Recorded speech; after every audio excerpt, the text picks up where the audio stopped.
So hello guys, in this video I'm gonna show you how to fix Face ID not available error. So to do this, it's pretty simple. So the first thing you'll have to do is go to your assistive touch button right here in the corner, press it, head on to device, go to more and restart.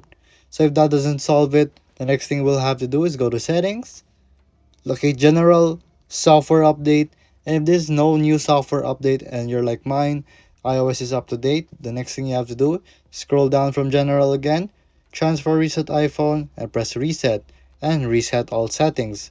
And there you go. If that doesn't help, this is the next thing you're supposed to do.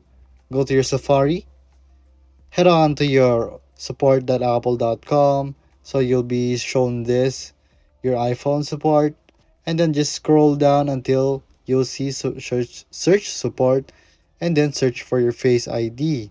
So once you have done that, it will show discussions here on how people solved it or how you can deal with it. So here, let's say this one, and then there will be a discussion and you can comment down and you'll get support too.